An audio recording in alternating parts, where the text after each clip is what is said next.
આદિવાસી બાહુલ્ય ધરાવતા દાહોદમાં આદિવાસીઓએ તેમની રહેણીકરણી તથા બોલી અને પરંપરાઓને જીવંત રાખી છે. વાર તહેવાર, લગ્ન, મરણ, ખેતીની તેમની આગવી પરંપરા છે.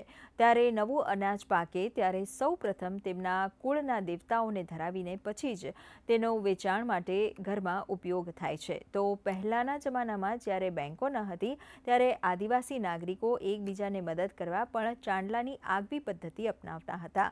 આદિવાસીઓની અનોખી પરંપરાઓ અંગે આદિવાસી સ્થાનિકોએ માહિતી આપી હતી.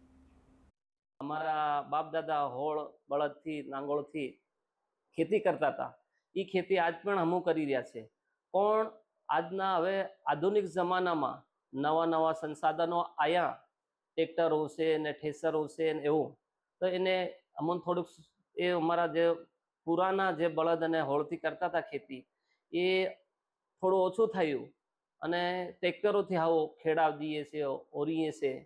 તો એમને એમ અમારું લગ્નમાં પણ અમારા લગ્નની જે વિધિઓ છે તેનીમાં હમો પરુણા જાય, જાન જાય, અને એ અમારી પરંપરા મુજબ ઢોલ વાજાથી વાના કાઢીને હું નાચીએ, કૂદીએ, અને અમારા લગ્નમાં જે રીતના અમારા બાપ દાદા અને પૂર્વજો વિધિ કરતા આવ્યા એમાં ફેરા હોય એ ફેરા ફેરાવી અને અમારા વરકન્યાને બધા વડીલો આશીર્વાદ આલે એ વિધિ હજુ પણ અમારે ત્યાં કરે છે. અને જે અમારી જૂની રીત છે તે રીત અમે આજ બિલકુલ અમે છોડી નથી.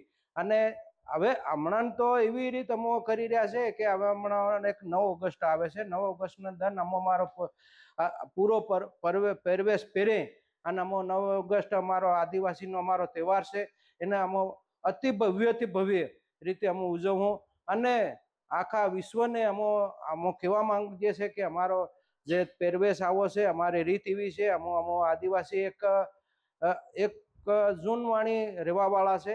અને બધા જ જાતિના કહેવા માંગીએ છીએ કે અમે જે જૂના હતા એવાનો અમને રહીએ અને અમારો જે કલ્ચર છે એ અમારો બગાડી નહીં આલે એના માટે અમે ખૂબ મહેનત કરી રહ્યા છે.